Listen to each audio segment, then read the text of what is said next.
Кім ойлаған мұндай заман болады деп, 30 жыл ойрандады тонады кеп. Кім ойлаған министр мінген Волга жүк тасығыш көлік болып қалады деп. Кім ойлаған көршің сүт сатады деп, су сүт сатып күнәға батады деп.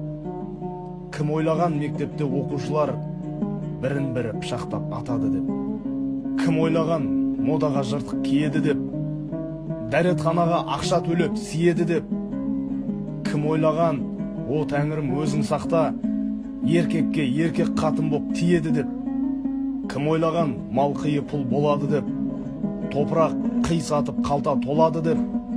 Кім ойлаған, күнкөріске адамдарың мұхит асып шетте құл болады деп. Бұрындары мұндай пәле жоқ болатын, ел жұрттың қарындары тоқ болатын. Баспасына машина болмаса да, көңілі тоқ, киімі көк болатын. Не болса да халқымыз аман болсын, жемқор пәле таусылып тәмам болсын. Ұшқан құс қой үстіне қайта қонып, бозторғай жұмыртқалаған заман болсын ағайын.